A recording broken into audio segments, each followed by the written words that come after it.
Dear students, हम लोग आ गए हैं फिर से वीडियो क्लास के सेशन में। और आज का जो हमारा चैप्टर है वो आपके सेकेंड बुक जो पॉलिटिकल साइंस का है उसका 4th नंबर जो चैप्टर है इसी को लेकर के हम आए हुए आप सबों के समक्ष। आप सब इस वीडियो सेशन को ध्यान से देखिएगा और इस वीडियो सेशन में हम थोड़ा सा फ्लैशबैक यानी कि कुछ पिछले चैप्टर के बारे में बात करेंगे जो हम लोग पढ़ चुके हैं। ठीक है, आज का जो चैप्टर है इस चैप्टर का नाम है भारत की विदेशी नीति। तो सबसे पहले मैं बात करना चाहूंगा आप लोगों से कि विदेशी नीति का मतलब क्या होता है। तो किसी भी देश का जो हमारा सामाजिक होता है, राजनीतिक होता है, आर्थिक, सामाजिक, राजनीतिक और आर्थिक स्थिति को मजबूत करने के लिए विदेशों के साथ बनाए गए रिश्ते को हम लोग क्या कहते हैं, विदेशी नीति कहते हैं।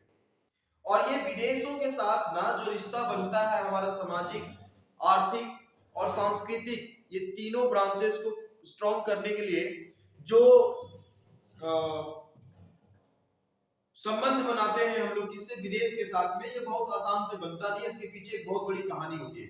तो आज की वीडियो क्लास में उसी कहानी पर चर्चा करेंगे।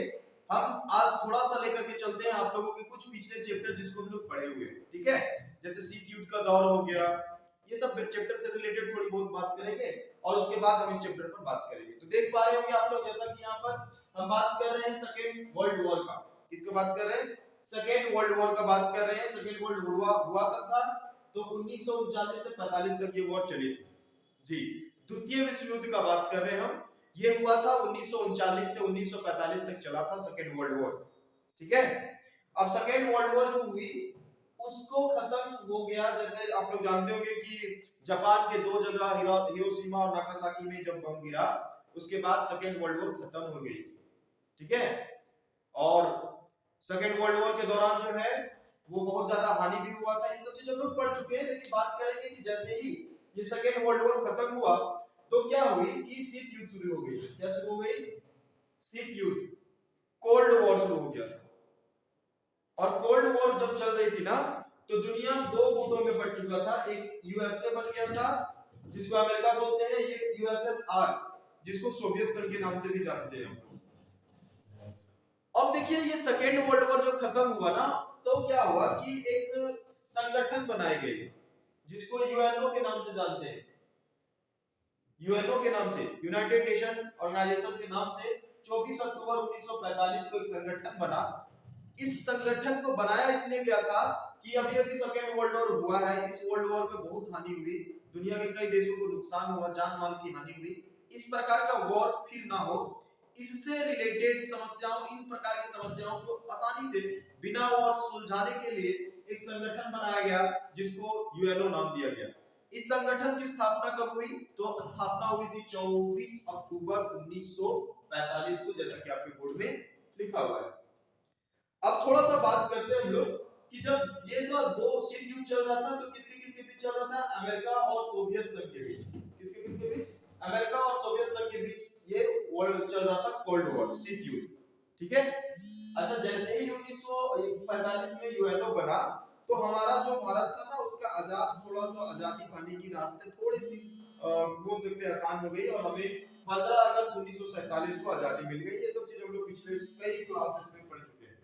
ठीक है, तो मैं आप लोगों को ये बताना चाह रहा हूं कि जब हमारा देश आजाद हो गया 1947 में तो हमारे देश के प्रथम प्रधानमंत्री और प्रथम विदेश मंत्री, ये दोनों पद पर आसीन किसको किया गया, जवाहरलाल नेहरू को किया गया। किसको किया गया, जवाहरलाल नेहरू को किया गया। और जवाहरलाल नेहरू ने क्या की, एक इन अभी अभी देश आजाद हुई थी, अभी अभी देश आजाद हुई थी तो भारत पहले जैसे देश आजाद से पहले जो है विश्व दो गुटों में बट चुका था। ध्यान दीजिएगा, जैसे यहाँ पर सेकेंड वर्ल्ड वॉर खत्म हुआ, शीत युद्ध शुरू हो गया। शीत युद्ध किसके किसके बीच, अमेरिका और सोवियत संघ के बीच, यूएसए और यूएसएसआर के बीच। अभी दुनिया दो गुटों में बटी हुई है। अब भारत एक नया देश बना, विश्व के मानचित्र में एक नया देश ऐड हुआ, भारत। ठीक है, और उस समय बहुत से देश जो है वो आजाद हुए थे, लेकिन भारत एक ऐसा देश था जो अभी अभी आजाद हुआ था जब दुनिया दो गुटों में बटी हुई थी। भारत ने सोचा कि हम दोनों में से किसी एक को अगर सपोर्ट करते हैं तो हमारे ऊपर दिक्कतें आ सकती है, इसलिए उन्होंने क्या सोचा, उन्होंने एक तीसरा गुट बना लिया। और और तीसरा गुट बनाया क्यों? तीसरा गुट बनाया उन्होंने विश्व की शांति के लिए। विश्व की शांति के लिए उन्होंने एक तीसरा गुट बनाया और एक नीति अपनाई, जिस नीति को बोला गया गुटनिरपेक्ष नीति। गुटनिरपेक्ष नीति जो है, उस नीति को बनाने में हमारे देश के प्रधानमंत्री जो है, जो प्रथम प्रधानमंत्री थे, जिनका नाम जवाहरलाल नेहरू था, उन्होंने अहम भूमिका निभाई। अच्छा, ये गुटनिरपेक्ष नीति क्या थी? गुटनिरपेक्ष नीति ऐसी नीति थी, अगर आप गलत हो तो आपको गलत कहा जाएगा, अगर आप सही हैं तो सही कहा जाएगा। इस प्रकार की नीति को लेकर के उन्होंने एक तीसरा गुट बनाया, जिसको आप लोग गुटनिरपेक्ष आंदोलन के नाम से जानते होंगे, नाम सुने होंगे। इसके बारे में भी हम लोग चर्चा करेंगे, लेकिन हम ये भी बता दें आप लोगों को कि जब ये गुटनिरपेक्ष नीति आई ना, तो कई देशों ने कहा कि भारत बनाया तो जरूर है गुटनिरपेक्ष नीति, लेकिन भारत इस नीति को पूरी तरह से नहीं फॉलो कर रहा, इस नीति के में कायम नहीं है, वो भी कभी-कभी पीछे हट जाता है, यानी गलत को गलत नहीं कह पाता। तो ऐसा इसलिए कहा जाता है क्योंकि एक बार क्या हुआ था, मैं आप लोगों को बताना चाहूंगा कि ब्रिटेन जो है 1956 में किस पर आक्रमण किया था? मिस्र पर। किस पर किया था? मिस्र पर। वहां एक स्वेज नहर को लेकर के मसला हो गया था। इस मसला को लेकर के ब्रिटेन ने मिस्र पर हमला किया, 1956 में किया। तो उस समय जो हमारे भारत थे, उन्होंने भारत के नेताओं ने कहा कि नहीं, ये गलत है भाई, ऐसा नहीं होना चाहिए। लेकिन जब यूएसएसआर ने हंगरी पर आक्रमण किया तो भारत वहां पर चुप रहा, भारत कोई कमेंट नहीं किया, नो कमेंट। तो इस प्रकार के भेदभाव देखा गया, तो इन पर भी एक कटाक्ष बोला गया कि गुटनिरपेक्ष नीति को भारत अच्छे से फॉलो नहीं कर रहा है।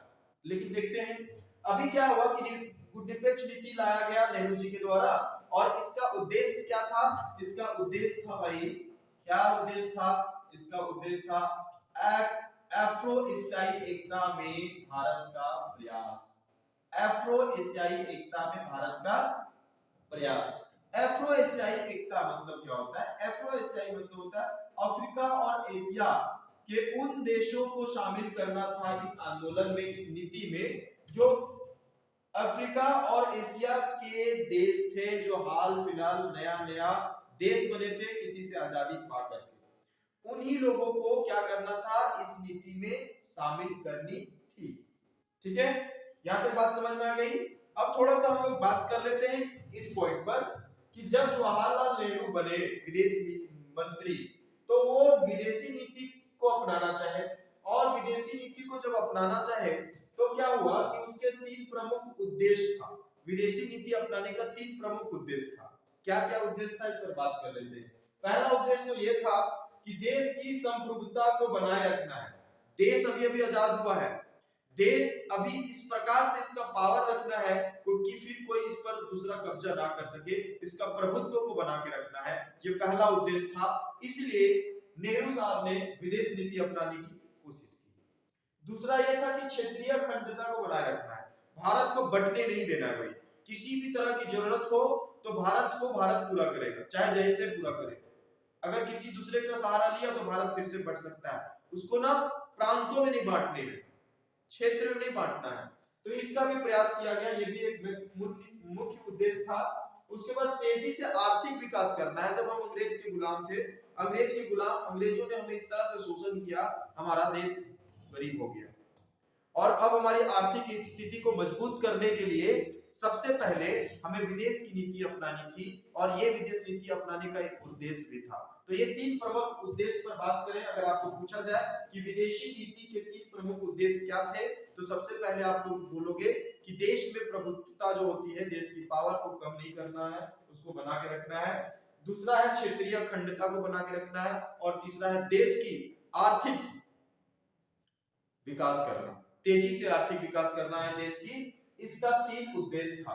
लेकिन विदेशी नीति के निर्माण में हुआ क्या क्या भाई? तो विदेशी नीति के निर्माण में भारत की स्वतंत्रता संग्राम का बहुत गहरा असर पड़ा। देख पा रहे होंगे आप लोग, भारत की स्वतंत्रता संग्राम का गहरा छाप पड़ा। सुभाष चंद्र बोस द्वारा इंडियन नेशनल आर्मी की गठन की गई, ठीक है।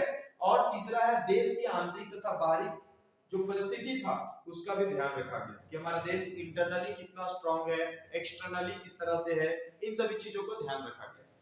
चलिए हम बात करते हैं, फिर से यहाँ पर आते हैं कि अफ्रो एशियाई एकता में भारत का प्रयास था। क्या प्रयास था कि गुटनिरपेक्ष नीति जो हम लोग अपनाए हुए हैं, उसमें हमको उन सभी देशों को शामिल करना है जो देश अफ्रीका और एशिया के हैं और अभी अभी नया नया देश बने हुए हैं, तो उनको इसमें शामिल करना है। तो क्या हुआ कि मार्च 1947 में एशियाई संबंध सम्मेलन हो चुका था भारत की तरफ से। थोड़ा सा ये ध्यान देने वाला बात है। हमारा देश आजाद हुआ था 15 अगस्त 1947 को, और ये एशियाई संबंध सम्मेलन कब कर लिए थे भारत? तो भारत जो था वो एशियाई संबंध सम्मेलन कर लिया था मार्च 1947 में ही, यानी हमारे देश की आजादी से पहले इस प्रकार का संबंध उन्होंने कर लिया था। अब देख लेते हैं यहाँ पर क्या हुआ। उसके बाद ये क्या किया कि डचों से इंडोनेशिया की आजादी कराई गई। ठीक है, डचों से जो है इंडोनेशिया की आजादी कराई गई। इंडोनेशिया पर पहले जो है वो डच लोगों का क्या था, कब्जा था, इसलिए इसकी आजादी करवा दी गई। 1949 में भी उन्होंने एक अंतरराष्ट्रीय सम्मेलन किया था। भारत ने 1949 में भी एक अंतरराष्ट्रीय सम्मेलन किया ताकि ज्यादा से ज्यादा जो नए नए देश बने हुए हैं इस नीति को जान पाए और हमारे संपर्क में आ सकते हैं। ठीक है, और इन्होंने दक्षिण अफ्रीका के लिए क्या किया भाई? तो दक्षिण अफ्रीका के लिए इन्होंने जो वहां पर रंग भेदभाव चलता था, काले गोरे का भेदभाव वहां पर चलता था, ठीक है, तो इसका जो है उन्होंने विरोध किया, कहा कि नहीं ऐसा नहीं होना चाहिए। अब काला होना पाप अगर होता तो लगता सबसे बड़ा पापी, छोड़िए। तो यहाँ पर क्या है कि काला होना पाप नहीं है, और वहां पर उन्होंने क्या किया कि रंग जो दक्षिण अफ्रीका में रंगभेद का विरोध था उसको, मतलब रंगभेद का जो नीति चलाई जा रही थी उसका विरोध किया भारत ने दक्षिण अफ्रीका में जाकर के। और 1955 में उन्हें बांडुंग सम्मेलन किया। बांडुंग क्या है भाई? तो एक शहर है, ये इंडोनेशिया में है एक शहर, उसी शहर में उन्होंने एक सम्मेलन किया कब? 1955 में। और इसी सम्मेलन के दौरान गुटनिरपेक्ष आंदोलन का जो नींव था उस नींव को बोल दिया गया, यानी नींव, वहां से बुनियादी शुरुआत हुई गुटनिरपेक्ष आंदोलन की 1955 में। कब हुई? 1955 में उन्होंने नींव बोया, यानी वहां फाउंडेशन डाला कि ये बांडुंग सम्मेलन जो था, बांडुंग जो था वो क्या था? इंडोनेशिया का एक शहर था। ठीक है, अब जो है पहला सम्मेलन, गुटनिरपेक्ष आंदोलन का पहला सम्मेलन कब हुआ? तो सितंबर 1961 में हुआ। कहां हुआ? तो बेलग्रेड में हुआ। कहां पर हुआ? बेलग्रेड में हुआ। और इस सम्मेलन का लाभ क्या हुआ? इस सम्मेलन का लाभ ये हुआ कि ये दोनों गुटों की तरफ से सहायता मिला। कौन सा दोनों गुट? यूएसए और यूएसएसआर। तो आज के क्लास में हम लोग ये चीज सीखे कि जब हमारे देश में विदेशी नीति अपनाई जा रही थी उस समय हमारे देश के प्रधानमंत्री भी कौन थे? जवाहरलाल नेहरू थे, और विदेश मंत्री भी जवाहरलाल नेहरू थे। जवाहरलाल नेहरू ने क्या किया? विदेश नीति अपनाने के लिए 3 उद्देश्य रखे। पहला तो ये कि हमारे देश जो है अभी अभी आजाद हुई है, इसकी प्रभुत्वता को कम नहीं होने देना है। दूसरा उद्देश्य ये था कि हमारे देश में किसी भी प्रकार का क्षेत्रीय बंटवारा ना हो, अखंड भारत बना के रखना है। तीसरा कि हमारे देश की आर्थिक स्थिति अभी कमजोर है, आर्थिक विकास तेजी से करनी है, इसलिए उन्होंने विदेश नीति अपनाई। विदेश नीति होती क्या है? किसी देश के द्वारा अपनी आर्थिक, सामाजिक और सांस्कृतिक दशा में सुधार लाने के लिए, विकास करने के लिए विदेशों के साथ अगर संबंध बनाया जाए, किसी प्रकार का रिश्ता बनाया जाए तो उसे ही विदेश नीति कहते हैं। और विदेश नीति को बनाने में इतनी आसानी नहीं है, उसके पीछे एक लंबी कहानी होती है, और इस चैप्टर में हम लोग उसी कहानी के बारे में पढ़ रहे हैं। ठीक है, उसके बाद आप लोगों ने जाना कि जब दुनिया 2 गुटों में बटी हुई थी तो भारत आजाद हुआ, और भारत जब आजाद हुआ तो इन दोनों गुटों के पक्ष में नहीं आया, ना ही वो अमेरिका के पक्ष में आया और ना ही वो यूएसएसआर के पक्ष में आया। यहाँ पर नाटो जो लिखा हुआ देख रहे होंगे आप लोग कि नाटो क्यों लिखा हुआ है भाई? तो नाटो जो है यूएसओ का संस्था था, बनाया था इन्होंने, और इसके विरोध में इन्होंने बनाया। यूएसएसआर ने क्या बनाया? वर्सा पैक्ट बनाया। ठीक है, तो आप लोग कमेंट सेक्शन में बताइएगा कि नाटो की स्थापना कब हुई थी और वर्सा पैक्ट की स्थापना कब हुई थी। यहाँ पर एक लिखा हुआ है क्या कि जैसे कि यूएसए जो था वो लोकतंत्र को मानता था। किसको मानता था? लोकतंत्र को मानता था। तो भारत के भी कुछ लोग थे जो बोले कि नहीं, हम लोग अलग तीसरा गुट नहीं बनाते, हम लोग यूएसए के साथ चल जाते हैं। कौन थे भाई? तो भीमराव अम्बेडकर बोले कि यूएसए के हम लोगों को अमेरिका के समर्थन में जाना चाहिए। भारतीय जनसंघ एक पार्टी चलती थी, वो भी बोला कि हम लोग को इसके साथ जाना चाहिए। स्वतंत्रता पार्टी भी बोली कि इसके साथ जाना चाहिए, लेकिन भारत की सरकार ने इन बातों को नहीं माना, क्योंकि उस समय भारत की सरकार कौन थी? कांग्रेस थी। तो कांग्रेस की पार्टी के जो आदमी थे वो लोग बोले नहीं, हम लोग तीसरा गुट बनाएंगे। तीसरा गुट बनाया किसके लिए? विश्व की शांति के लिए। विश्व की शांति के लिए एक नीति अपनाई गई, जिस नीति का नाम क्या था? गुटनिरपेक्ष नीति थी। गुटनिरपेक्ष नीति अपनाने में किसका मेन भूमिका रहा? तो नेहरू जी का रहा। और उनका उद्देश्य क्या था? एग्रो एशियाई देशों को अपनी नीति में शामिल करना। उसके लिए उन्होंने क्या की? उन्होंने कई सम्मेलन किए। कौन कौन सम्मेलन किए, इसके बारे में हम लोगों ने चर्चा कर लिया है। तो उम्मीद करते हैं कि आज का क्लास आप लोगों को बहुत अच्छी तरीके से समझ में आया होगा। और जब आप नोट्स बनाते हैं तो मैं नोट्स डाल देता हूं अलग से, फोटो क्लिक करके बहुत अच्छा तरीके से आप उसको लिख लीजिएगा। समझने वाला बात आप इस वीडियो को देख करके समझ सकते हैं, ठीक है?